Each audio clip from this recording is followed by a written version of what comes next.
Aloha everybody, and welcome to the Wild Wahine. This is Kaylani, and this is your astro forecast for this upcoming week. So I take about 3 transits that I think are going to be the most impactful in your life and discuss them at great detail in my weekly astro chat.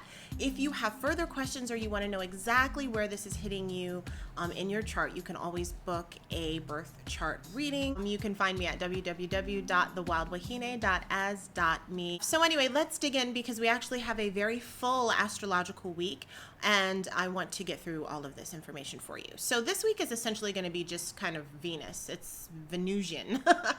Venus is going to be hitting some interesting aspects this week, and Venus has to do with our relationships, our love, our family, because Venus right now is in the sign of Cancer. So it has to do with all of those things. So it's a very personal way that the transits will be hitting us this week.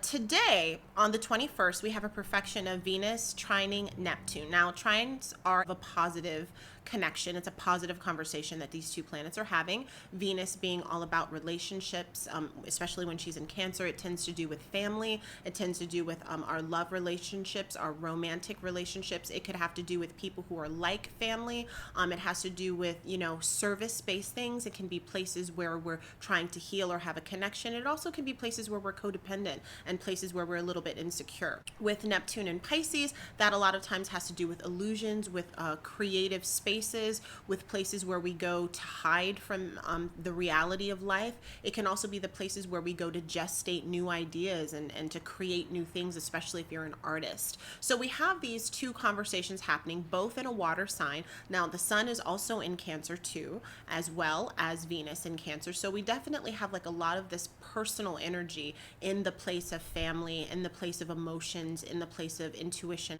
What that's going to bring up in its most highest vibration could be some deep, wonderful healing that happens surrounding family matters, surrounding matters of children, surrounding matters of a relationship. So if you've been going through a rough time, and from all the calls that I got this weekend, that would be a lot of people, it should bring a little bit of a balm of healing. Now, Neptune is involved, and we know whenever Neptune is involved, there's always the things that we don't see because it can be very rose-colored glasses. We don't really know what's going on all the time, but for the most part, it's the energy and the effort to kind of connect, the energy and the effort to make things work. There can also be a really interesting ancestral part of this as well, just because of the sign of Cancer rules kind of family and traditions and all of that. So if you're looking to do some deep work into like generational curses, into generational trauma, into just healing some things that have to do with the family that have been passed down and things that just really need to be talked about, and you need to get them off your chest, this could be a really good time for that as well. It's a time for self-care.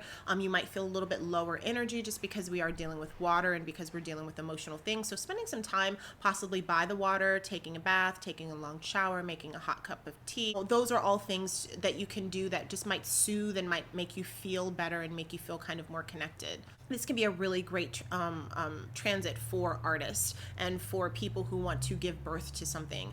Some of the challenges is the fact that you're just kind of stuck in this place of illusion, that you think that you're kind of putting in the work, you think that you're putting in the work to heal things, you think that you're putting in the work to make things better, but there's actually some things that you don't know about. You don't have the whole picture, so how can you agree to something if you don't know? It's the idea of wanting to make things better, but actually not really putting any like energy behind it to make better, to not creating new structures to make it better. So like the impetus is there to do it, but the actions are not there, and that can be hard because if the actions are not there and you don't create new structures, then you will keep having the same issues over and over and over again. So the second part of this is Venus in this kind of tough conversation with Pluto, which is in Capricorn. That is going to be perfecting on the 23rd. We're going to be feeling that today on the 21st all the way until the 26th. So this is happening kind of at the same time where we have this kind of wonderful, yummy space where we heal, where we grow, where we're thinking about like dreaming up connections. But then we also have this reality of Venus kind of in this opposition, which is a very, very tough aspect with Pluto, which likes to actually break away from things. It it kills things, and then it like kind of transforms things and brings it up again. So a lot of these concepts and these ideas will be happening with things that have to do with the nuclear unit, the family unit, or whatever you would consider your family. So things that have to do with women, things that have to do with children, things that have to do with the home, and that kind of, you know, regeneration, the death, rebirth, and all of that surrounding that, especially like on kind of the macro scale. When we take it more internally, what we're talking about is the secrets that one has had, or secrets in your family, or secretive things coming to surface. You know, the things that are bubbling underneath are coming up, and you're going to have to deal with them, and you're going to have to create a new structure, because we have Pluto in Capricorn. Capricorn's all about kind of creating a new structure and doing things, or upending the old structure and creating a new one. Like, how are you going to do this? This is the bones of the matter, you know. So we're in a feeling place, and we realize that we needed to connect and do things, and now we're in a place where we need to kind of throw away the way that we used to do things and really rebuild something new. And that's one of the ways that you can use this energy, like in a positive sense, is really just saying like what we had before was not working, and now we need to create a new structure, because if we don't, we're both going to get buried by it.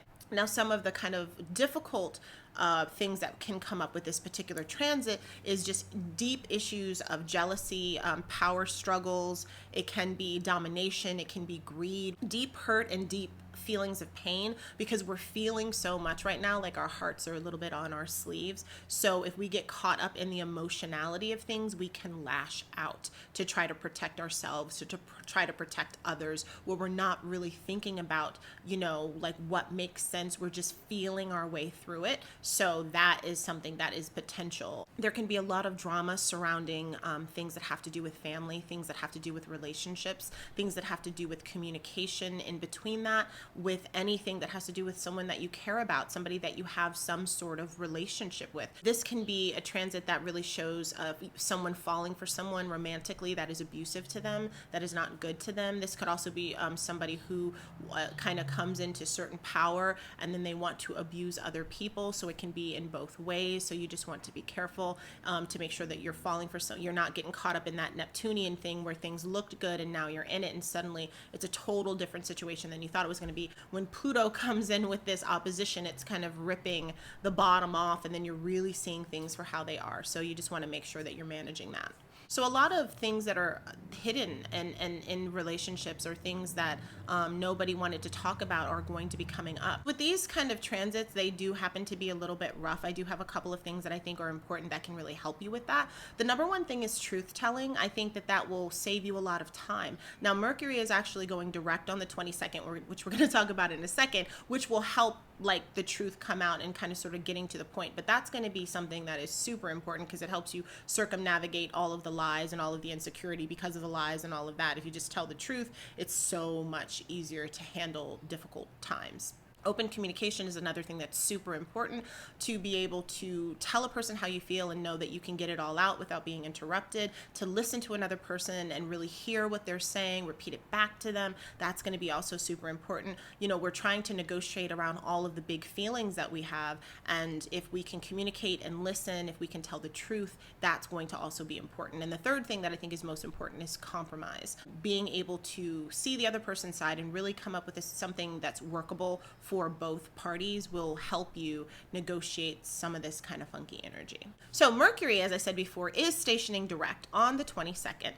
Thank goodness. So I've talked a lot about Mercury. You know, it's all about communication. It's about the mind, the way that we think. It's about trade and commerce. It has to do with like our electronics, our car, our cell phone, and all of that. We have been in this Mercury retrograde in Gemini for a long time. It has touched the eclipses. I definitely know it has personally affected like everyone, especially me and my car.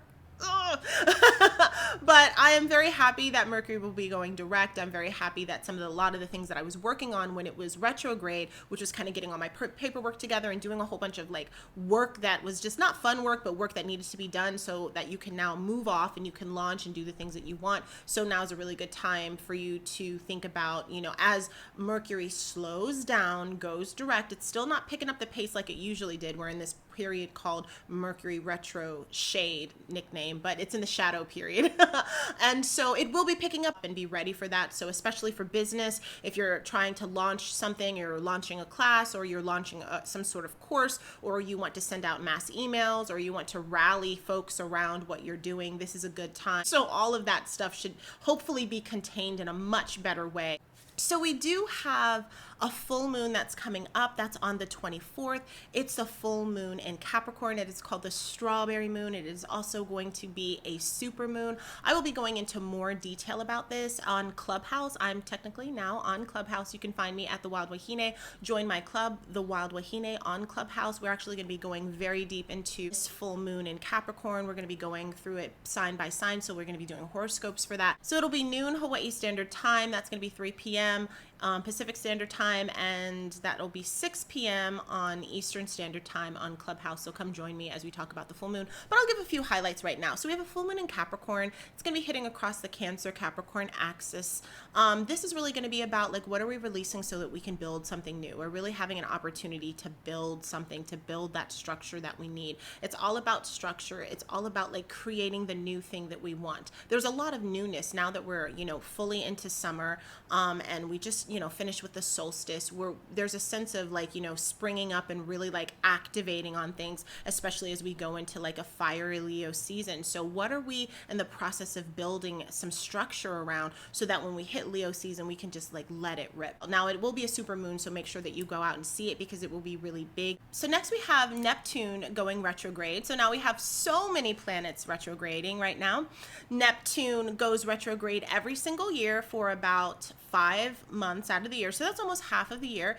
It goes retrograde on the 25th, and it will stay in a retrograde state until October. So we'll have a lot of time to be thinking about Neptune and Pisces retrograde. So this is going to be interesting because Neptune really does, as I mentioned before, have this rose-colored glasses kind of feel to it. It's a dreamy space. It's the place where things gestate. It's a place where our ideas about our business, the ideas that we have about creativity, every artist, every musician, every actor, anyone who creates anything, that's the place where you go to get into flow state. That's the place where you go where lyrics come out. That's the place where you go where your ideas come. So this is a very important liminal space for us to be in.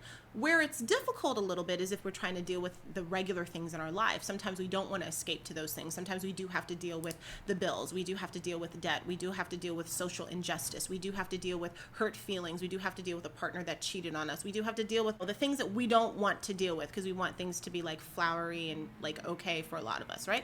So when Neptune is retrograde, it forces us to deal with those things because the veil has been ripped off and we get to see things for how they are, and we have to deal with those things. And it's a really beautiful thing that we get to have essentially half of a year to really deal with those things. And after we deal with them, and after we've kind of sort of come up with a working way of dealing with it, we kind of go back into that space where we're imagining things and we're thinking of things. It really is the dance between those two. That's, I think, a really important dance. So I have a couple of questions for you, actually, that you can jot down, or you can just kind of sort of think about, or you can talk to a friend about. One of the things, one of my questions is what were you dreaming of, or what were you escaping to when Neptune was direct? So a lot of times we have things going on in our lives that we're not thinking about because we're just dreaming. We're off in another space for that. So what was it that you were trying to manifest? What were you escaping to? Because that might be something that you actually want to bring into your reality, right? If you kept thinking about, oh, it would be so nice to be in Hawaii, or to, have my own business, or to, be in a long-term relationship, or to be a mother, or, whatever it is that you were doing, or whatever it is that you were thinking, to backpack alone somewhere in a foreign land, whatever that thing that you were kind of escaping into, maybe it's time to make that a reality. Maybe it's time for you to, take the bull by the horns and actually activate on that. And this is the time to be able to do that. So you're kind of pulling things down from the dream space, pulling things down from the liminal space, and activating on it, and taking, like, a step-by-step approach to manifest those things in your life so that you can get them done. So it's a time for really, like, inner reflection. It's a time for deep truths. It's a time to really see things as they are. It's a time to see yourself for how you are. It's a time to see your relationships as they are. It's a time to see how your work life, is it what you wanted? Is it not what you wanted? It's really a coming to yourself moment. Now that you see clearly, you can activate on these things, and that should be really exciting for you.